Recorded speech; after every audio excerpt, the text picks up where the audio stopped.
السلام علیکم. میں ہوں انسپائرنگ سید مسرور.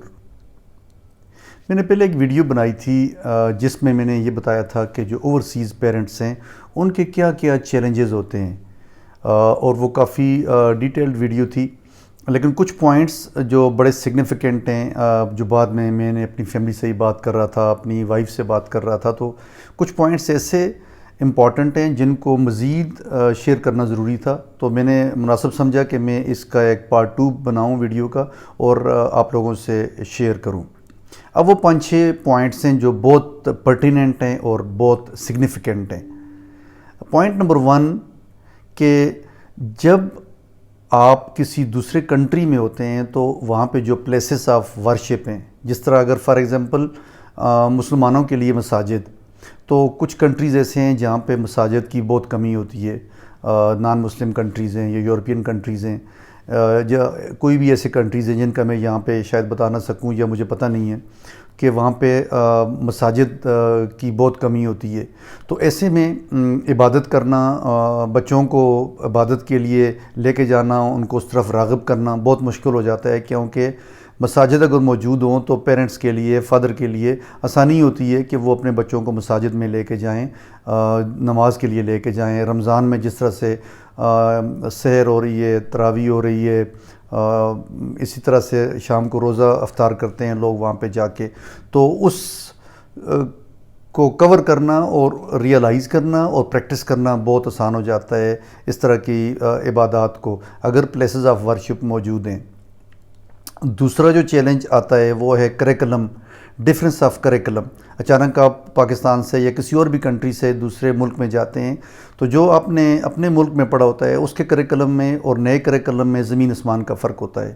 اس پہ ایڈجسٹ کرنا اور وہاں پہ جا کے بچوں کو کوپ اپ کرنا بہت مشکل ہو جاتا ہے.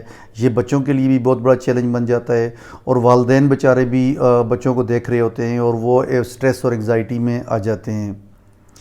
تو یہ ایک امپورٹنٹ پوائنٹ ہے.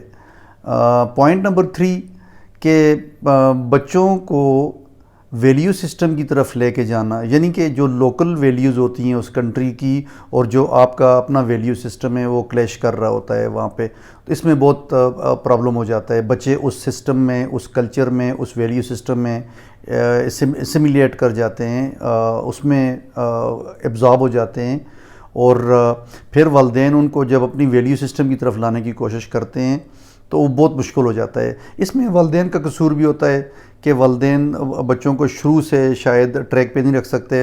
والدین خود بھی کہ اس نئے سسٹم سے، نئے کلچر سے اٹریکٹ ہو جاتے ہیں، تو وہ کہتے ہیں کہ چلیں ایک لبرٹی ملی ہے، ایک تھوڑا لبرل سائیڈ ہے، آزادی ملی ہے، تو ہم بھی انجوائے کریں اس کو. تو پھر ایک ٹائم پہ جا کے والدین کو ریئلائز تو ہو جاتا ہے کہ یہ بہت غلط ہو گیا ہم لوگوں سے، اب ہم کیا کریں، کیسے واپس آئیں اپنے ویلیو سسٹم کی طرف. تو یہ ایک بہت بڑا چیلنج ہے والدین کے لیے. ایک اور بہت ہی سینسٹیو ایشو جو میں شیئر کرنا چاہ رہا تھا وہ ہے LGBT. جو بھی لوگ پیرنٹس سن رہے ہیں ان کو پتہ ہوگا کہ LGBT کیا ہوتا ہے، اور یہ اس وقت اتنا کامن ہو چکا ہے نان مسلم کنٹریز میں، ان سوسائٹیز میں، کہ بچوں کو اپنے ویلیو سسٹم میں رکھنا، اس طرح کی چیزوں سے دور رکھنا بہت مشکل ہو جاتا ہے، اور والدین کے یہ بہت بڑا چیلنج ہے جس کو جو اوورسیز پیرنٹس ہیں ان کے لیے ایک بہت بڑا چیلنج بن جاتا ہے. انٹل اینڈ انلیس کہ آپ اپنے بچوں کے ساتھ دوستی رکھیں، ان ڈیلی بیسس پہ اپنی ویلیوز انکلکیٹ کریں، ان سے بات چیت کریں، ان کو سینسٹائز کریں کہ یہ ہمارے مذہب میں یا ہماری ویلیو سسٹم میں ایکسیپٹیبل ہے اور یہ چیزیں نہیں ہیں. تو یہ بھی ایک بہت ہی سینسٹیو پوائنٹ ہے جو میں اس ویڈیو میں شیئر کرنا چاہ رہا تھا. اچھا، ایک اور جو ایشو آتا ہے وہ فیسٹیولز. فار ایگزامپل مسلمانوں کے لیے عید ہے، باقی مذاہب میں ڈفرینٹ فیسٹیولز ہیں جن کا کنیکشن ریلیجن کے ساتھ بھی ہے، آپ کے کلچر کے ساتھ بھی ہے، تو وہ فیسٹیول بھی کلیش کر رہے ہوتے ہیں. بچے میں بھی کہ وہ نئے جو فیسٹیولز ہوتے ہیں، نئی فیسٹیوٹیز ہوتی ہیں، ان سے زیادہ انسپائر ہو جاتے ہیں، تو وہ اس طرف میرا خیال ہے کھنچے چلے جاتے ہیں. ایسے میں جو پیرنٹس ہیں ان کے لیے یہ بھی ایک بہت بڑا چیلنج بن جاتا ہے کہ وہ اپنے بچوں کو کس طرح سے ٹریک پہ رکھیں تاکہ وہ اپنے ہی فیسٹیوٹیز کو، اپنے فیسٹیولز کو سیلیبریٹ کریں اور انجوائے کریں. ایک اور بڑا پرابلم حلال اور نان حلال. مسلمس کے لیے کہ حلال اور نان حلال کا بہت بڑا پرابلم ہو جاتا ہے.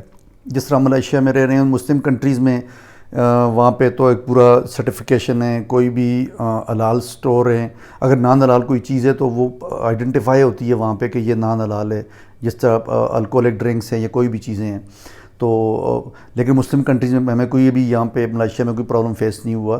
ہم لوگوں کے لیے تقریباً 100% چیزیں حلال ہوتی ہیں. جہاں پہ نان حلال ہوتا ہے تو وہاں پہ کلیئرلی آئیڈینٹیفائی ہوتا ہے، ڈیمارکیٹ کیا ہوتا ہے کہ یہ نان حلال سیکشن ہے، اور وہاں پہ صرف وہی لوگ جاتے ہیں جن کو وہ چیزیں ضرورت ہوتی ہیں.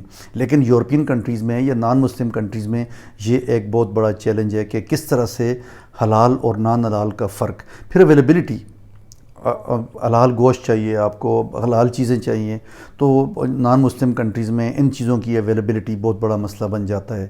اور پیرنٹس کو اپنے بچوں کے لیے ان کو اس بات پہ راغب کرنا اور اسٹک کرنا کہ وہ حلال اور نان حلال کا فرق ضرور رکھیں، کیونکہ جب سامنے ہوں گے تو پیرنٹس بتا دیں گے یا والدین گھر میں اس طرح کے کھانا بنا رہے ہوں گے، پریکٹس کر رہے ہوں گے. لیکن جب بچے آپ کی آنکھوں سے دور ہیں، آپ کی نظر سے دور ہیں، تو ایسے میں بچوں کو کیسے ٹریک پہ رکھنا ہے، یہ سب چیزیں ایک بہت بڑا چیلنج ہے. تو یہ کچھ چیلنجز ہیں جو میں سیکنڈ ویڈیو میں بھی شیئر کرنا چاہ رہا تھا، تاکہ میں اس پہ مزید ایمفیسائز کر سکوں کہ بیک ہوم بھی پیرنٹس دیکھیں اور بات سوچیں اس پہ کہ جو باہر پیرنٹس ہیں ان کے لیے چیلنجز ہیں، اور جو پیرنٹس آلریڈی دوسرے ملکوں میں موجود ہیں وہ بھی سوچا کریں اور شروع سے ہی ایسا کلچر، ایسا ویلیو سسٹم رکھیں تاکہ بچے اپنے ٹریک پہ رہیں. اللہ ہم سب کے لیے آسانیاں کرے اور ہمیں اپنے ویلیو سسٹم کے اندر رہ کے زندگی گزارنے کی توفیق دے، ہمارے بچوں کو بھی اس ویلیو سسٹم میں رکھے اور اپنی حفظ و امان میں رکھے. اپنا خیال کریں، مجھے اپنی دعاؤں میں یاد رکھیں. اللہ حافظ.